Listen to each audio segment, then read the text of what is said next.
par les gens. Pour commencer, oui, il s'agit d'une nation européenne, mais comme tout autre pays du continent, l'Albanie a ses trésors que vous méritez de connaître. A continuation, nous allons partager nos témoignages sur quatre catégories, oui, de ce pays mystérieux et intéressant.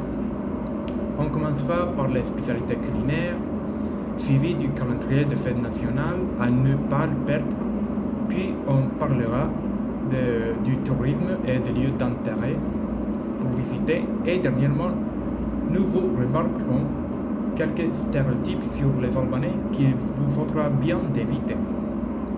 Alors, démarrons le tour. La gastronomie albanaise est notamment connue pour sa diversité de légumes, de poissons, de fruits de mer et de sauces, bien sûr. La cuisine de ce pays est fortement influencée par celle de l'Italie et la Grèce, les deux pays entre lesquels se trouve cette nation volcanique. Par exemple, d'après le blog Les Quatre Couleurs, les plats albanais sont accompagnés de salades grecques connues par son fromage de brebis. Beaucoup de restaurants aujourd'hui offrent une grande variété de pizzas et de pâtes aussi. Aussi, sur le bord de la mer Méditerranée, les spécialités de poissons et de viande sont trouvées partout. Entre les types de viande souvent mangés, nous pouvons lister le mouton, le bœuf et le veau. En plus, il est normal de confectionner leurs plats avec des espèces végétales qui sont variées par région. Regardons ensuite 6 exemplaires culinaires que l'Albanie a pour nous offrir. D'abord, nous avons la tourte salée, un excellent repas pour l'après-midi. Ensuite, il y a le birek, la célébrité des plats typiques de ce pays, qui ressemble à une lasagne, et elle est aussi préparée comme une. Puis on trouve le trana. Le trana est une soupe de blé et lait fermenté généralement consommé en hiver. Nous avons aussi le dal, un yaourt d'épices extrêmement délicieux. Celui-ci est le triles ou l'adaptation albanaise du dessert populaire latino-américain, le tres leches. Et finalement, la liqueur la plus connue de toute l'Albanie. Cette liqueur s'appelle le raki, souvent créée à base de raisins, de prunes ou de mûres. Et vous, lequel entre ces spécialités voudriez-vous goûter? Bon, parlons maintenant des fêtes nationales. L'Albanie est un pays où les traditions, le folklore et les fêtes ont une grande importance. Tout au long de l'année, le calendrier de festivités et festivals en Albanie regorge d'événements auxquels participent les Albanais. Et tous ceux qui sont en vacances à ce moment-là dans le pays pourront en profiter. Nous allons jeter un œil à chacun de ces horaires. Nous commençons à partir de janvier avec l'arrivée de la nouvelle année. Les Albanais célébrant Noël et le Nouvel An avec effusion. Il s'est passé généralement en famille et entre amis. Noël a été remplacé par le jour de l'an. Au mois de février, nous avons Saint-Valentin, qui est une fête d'origine chrétienne qui est célébrée chaque année le 14 février. Comme dans de nombreuses régions du monde, en Albanie, ils font aussi ce jour. Et c'est une idée pour exalter l'amour et l'union des amoureux ou de nombreux cadeaux qui sont offerts. Au mois de mars, nous avons Nowruz, le jour de l'équinoxe de printemps, et une fête ancestrale qui marque le premier jour de printemps et le renouveau de la nature. C'est aussi le début de la nouvelle année pour plus de 300 millions de personnes en Asie centrale, dans les Balkans, dans le Caucase, dans les bassins de la mer Noire, au Moyen-Orient et dans d'autres régions. Elle est célébrée depuis plus de 3000 ans. Au mois d'avril, la Pâque orthodoxe est célébrée dans diverses parties du monde pour honorer la tradition de Pâques et commémorer la résurrection de Jésus par des millions de chrétiens orthodoxes. Au mois de mai, l'Aïd al-Fitr est célébré en Albanie avec beaucoup de ferveur religieuse et de joie générale. La fête nationale est célébrée le premier jour du mois islamique de Shawwal, immédiatement après le massacre du Ramadan et un mois de jeûne, de prière et de dévotion. C'est l'une des plus importantes de toutes les commémorations musulmanes. Le jour le plus long et la nuit la plus courte de l'année dans l'hémisphère nord ont lieu le 21 juin. La date est célébrée avec divers événements autour du soleil et du feu, avec quelques festivités et autres rituels à célébrer à la maison. Merci Johnny. Je suis Jefferson. Fête de sacrifice est la plus importante des fêtes musulmanes. Ces fêtes commémorer la force de la foi d'Ibrahim son Dieu, symbolisée par l'épisode où il a accepté de sacrifier sur l'autre de Dieu. Ces fêtes à célébrer en Albanie en juillet 10. Le mois suivant, le mois 2, aucune fête. Fête de l'équinoxe d'automne. Les célébrations ont généralement lieu entre les 20 et les 23 septembre. Mambo, c'est le nom celtique donné à l'équinoxe d'automne. La célébration qui l'accompagne porte également le nom nordique d'Alban Alfé qui signifie le mieux de l'eau ou le mieux de rivage. On la nomme parfois aussi fêtant d'Avalon. Aval signifie pomme, Avalon terre des pommières. Les sabbats de Mavon marquent le début de la deuxième récolte et les mots qui résonnent lors de ces festivités, c'est gratuit.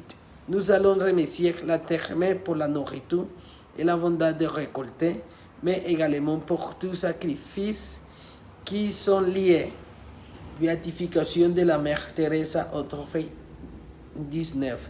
Pour commémorer la religion bénie qui a consacré sa vie au plus haut démonie, plusieurs activités culturelles sont organisées en ces jours fériés sous le thème Mère Teresa des Albanais. Un concert de musique classique sera organisé et pendant la journée, le public pourra accéder gratuitement aux expositions de la Galerie des Arts, à l'Opéra et au Théâtre National. La messe dans la cathédrale Champaville de Triana est dédiée à la religion. Okay. Le suivant, heure d'hiver, une heure de plus, le dimanche 30 octobre, à 3 heures, il sera 12 heures.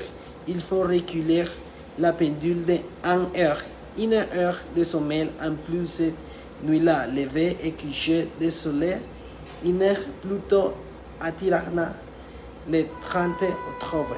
31 octobre, les activités de Halloween comprennent la chasse aux bonbons, les déguisements hélènes qui sont associés à la participation à des fêtes costumées, la sculpture des citoyens en forme de citoyens, l'allumage de feux de joie, la pêche aux pommiers, les jeux de voyage, les phares, la visite d'attractions hantés, la narration d'histoires en frayant et le visionnage des fils de rose. Les mois suivants, novembre, le 28 novembre, l'Albanie a déclaré son indépendance de l'Empire ottoman avloré formant les Valiatu albanais. Le jour suivant est le jour de la libération. Finalement, le mois de décembre, oui, la journée nationale de la jeunesse est un jour de congé officiel à l'Albanie et un fête nationale. La tradition de Noël en Albanie, 24 et 25 de décembre, à l'inverse de nombreux pays, en Albanie, c'est surtout les nouvelles en que l'on fête un grand pont en famille et non Noël. Normal, direz-vous, dans un pays où 60% de la population se dit musulmane et seulement 20% orthodoxe et le 10% catholique. Cependant, ce n'est pas la raison majeure car comme dans bien d'autres aspects de la société albanaise. Les différentes communautés religieuses ont toujours su partager les célébrations. Il faut remonter dans l'histoire de l'Albanie sur le régime communiste pour mieux comprendre. La dernière fête s'est célébrée le 31 décembre et le 1er janvier, la fête du Nouvel An, en s'appropriant les aspects de la fête de Noël tout en gommant l'aspect religieux. Le Père Noël n'est plus Saint-Nicolas, mais Vititeri pour mon papy du Nouvel An, et la fête de Noël est alors la fête du Nouvel An. L'un des plus grandes richesses historiques de l'Albanie est le centre archéologique de Voutrin, reconnu comme site du patrimoine mondial de l'UNESCO depuis 1992, situé stratégiquement dans la partie orientale du détroit de Corfou, à l'extrémité sud de l'Albanie.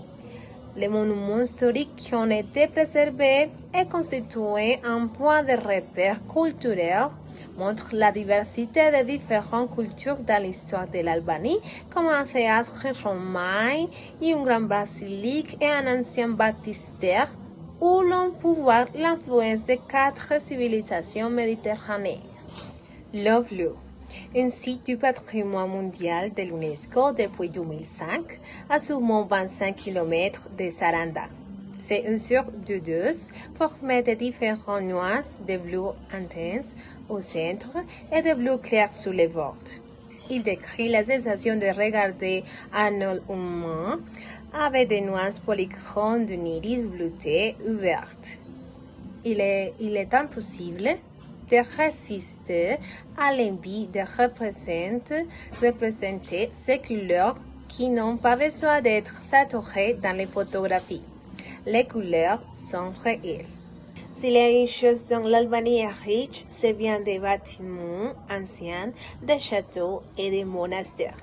Le château de Rosafa, situé au-dessus de la ville de Chocoder, au nord-est du pays, est né un bon ensemble.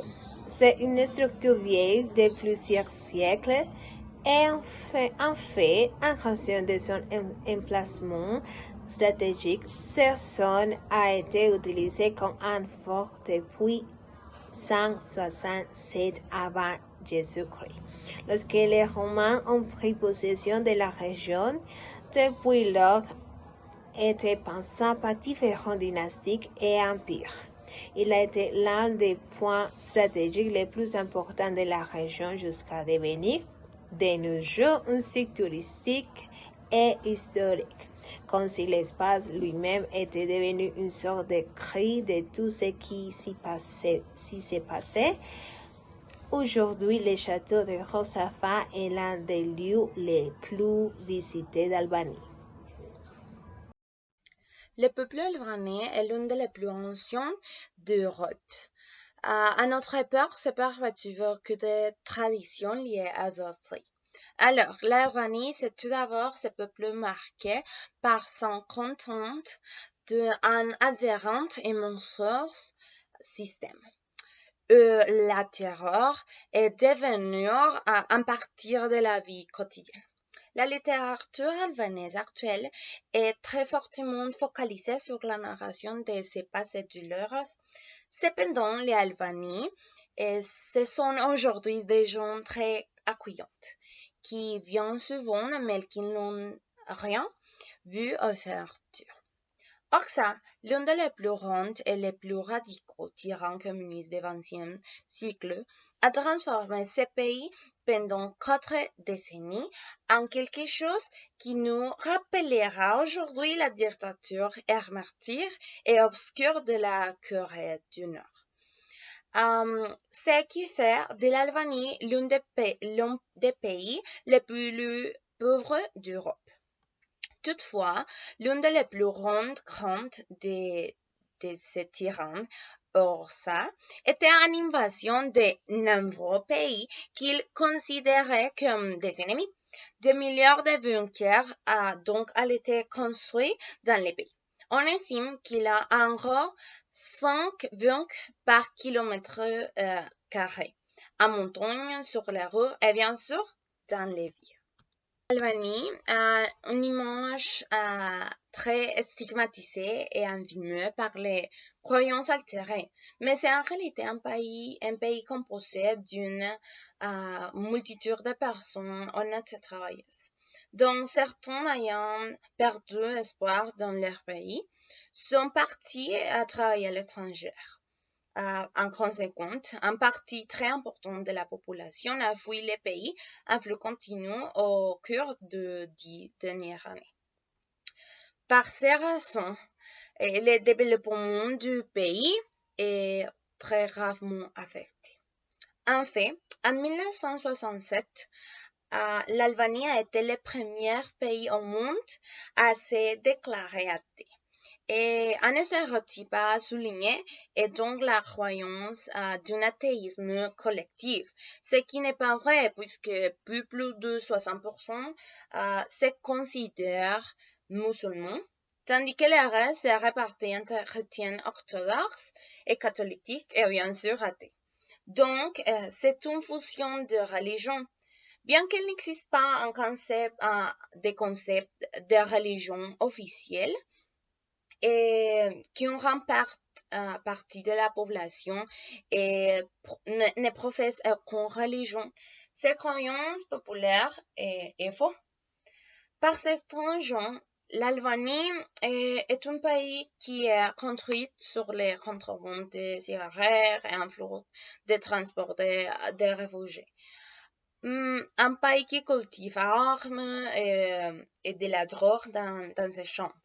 Mais c'est en réalité un pays qui a été durement touché par la violence interne, ce qui affecte sa population encore aujourd'hui.